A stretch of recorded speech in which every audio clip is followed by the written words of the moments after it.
बिस्मिल्लाहिर्रहमानिर्रहीम अस्सलाम वालेकुम। ला शरीक ओ रब जिसने साडे वर्गियां नूं अपना महबूब बख्शिया, रहन वास्ते पाकिस्तान ते अमल करन वास्ते फुरकान हमीद। अजीज दोस्तों, शरीफ चीमा नवा विलाग लैके तुहाडी खिदमत दे विच हाज़र है।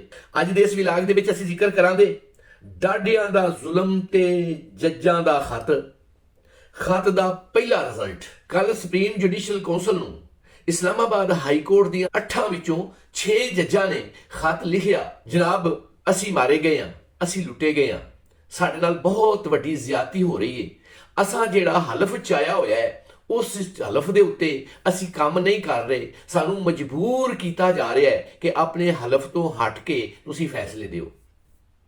उन्होंने तफसील लिखदिया होया ये बिल्कुल साफ साफ लिखिया कि साडियां बैडरूमां दे विच डाडे अपने कैमरे नसब कीती बैठे ने कि सानू अपने बैडरूमां दे विच भी अपनी आज़ादी दे नाल सौण दी इजाजत भी नहीं। साडियां अजीजां दे उत्ते इन्ने को जुल्म कीते जांदे ने। एक जज ने ते ये लिखिया कि मेरे बहनोई नू अगवा करके ते ओदे उत्ते इन्ना को जुल्म कीता ते अपनी मर्जी दे फैसले लैण वास्ते मजबूर कीता। हर जज जिहड़ा वे वो सिर दे उत्ते बांह धर के रो रहा है।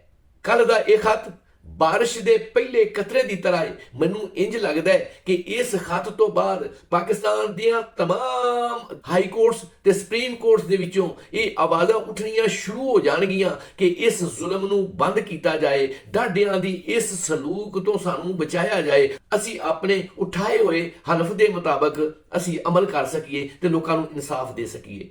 जिस तरह करके तुहानू पता है पिछलियां 2-2.5 सालों तो जिवें करके एक मखसूस जमात दे नाल सलूक किया जा रहा है कि जिन्होंने साह लैन तक दी इजाजत जिहड़ी है वो नहीं, ना वो अपनी मर्जी दे नाल साह लै सकती है, बल्कि वो ते अपनी शनाखत मतलब कि अपना झंडा लैके भी बाहर नहीं निकल सकती। वो उत्ते इन्नियां को सख्तियां आयद कीतियां गईयां ने ते फिर इन्हां ही जज्जां दे कोलों उन्हां दे उत्ते जुल्म ते सितम करवाया जा रहा है। अजीब गल है कि अज इस्लामाबाद हाई कोर्ट के ये जज भी इंसाफ लैन वास्ते अपना खत लिखते पे ने कि जनाब सानू अपनी मर्जी दे नाल सानू अपने उठाए हुए हलफ के मुताबिक इंसाफ करने की इजाजत होनी चाहिए। ये जिहड़ा जुल्म ते सितम डाडियां दी तरफों साडे उत्ते रवा किया गया वे, ये तो साडी जान छुड़ाई जाए, ये उत्ते इनकुआरी की जाए। अगों मजे की गल तो ये वे जिस सुप्रीम जुडिशल के सामने उन्होंने ये खत रखिया वे ओदे मिंबर भी जिहड़े ने वो भी मुतासरीन दे विचों शामिल ने। वो ते सारियां नालों पहला डाडियां दी गिरफ्त दे विच ने। वो ते डाडियां दे हुक्म तो बगैर पैर नहीं पुटदे, खाना नहीं खांदे, वो ते आप मजबूर बैठे ने। मैनूं समझ नहीं आउंदी कि इस खत दा की बनेगा, डाडियां दे उस हुक्म नूं ना मनण वालियां दा की बनेगा। पाकिस्तान सुप्रीम कोर्ट दे वड्डे जज काजी साहब ने ओ जुल्म कीते ने कि जेड़े सुप्रीम जुडिशल कौंसल के चौधरी ने, जेड़े सरपंच ने, उन्होंने बजाते खुद इन्ने को जुल्म कीते ने कि जिन्हां दी इंतहा नहीं। जेकर वो कोई फैसला करने की पोजीशन दे विच हुंदे, जेकर उन्होंने आकबत याद हुंदी, जेकर उन्होंने मरना याद हुंदा ते जिवें करके उन्हें एक मखसूस पार्टी तहरीक इंसाफ दे नाल जुल्मां दी इंतहा कीती है ते वो बिल्कुल ये जुल्म ना करदे। इस तरह ही इस्लामाबाद हाई कोर्ट दे चीफ जस्टिस आमर फारूक साहब ने भी जिवें करके इंसाफ दीयां धज्जियां उड़ाइयां ने, वो सारियां दे सामने ने। उन्हां भी कोई अन्न पाया वे जुल्म दा, एक मखसूस पार्टी का इस तरह करके साह बंद किया वे, उन्होंने कोलों अपनी मर्जी के नाल जीण दा हक ही खो लिया गया वे। इस तरह ही लाहौर हाई कोर्ट है, सिंध हाई कोर्ट है, बलोचिस्तान हाई कोर्ट है। सिंध हाई कोर्ट दे विच भी बहुत सारे ऐसे आनस्त ते ईमानदार जज मौजूद ने। बलोचिस्तान दे विच भी पिछले दिनों दे विच उत्थों दे फैसलियां ने भी बहुत ज्यादा मुस्बत किरदार अदा किया है। मजा आया, स्वाद आया कि जदों पंजाब दे विचों पंजाब दियां जालम हुक्मरानां ने कुछ केस बलोचिस्तान दे विच कीते ते बलोचिस्तान दी हुकूमत, बलोचिस्तान दियां जज्जां ने आनस्ती ते ईमानदारी कोलों काम लैंदियां होइयां उन्होंने अच्छे फैसले कीते जिहड़े कि साबरे सताइश ने। सिंध दे विच भी बहुत सारे इहो जिहे जज ने कि जिन्हां ने जालमां दे डाडियां दे हुक्म नूं मनण तो इनकार किया ते इंसाफ ते उत्ते मबनी फैसले किए, लेकिन बहुत सारे जज जिहड़े ने वो कंप्रोमाइज़ ने, जिन्हां ने ये जुल्म करन दा हलफ उठाया होया है। पता नहीं उन्हां विचारियां दीयां किहड़ियां मजबूरियां ते किहड़ियां वीडियो इन्हां डाढियां दे कोल मौजूद ने।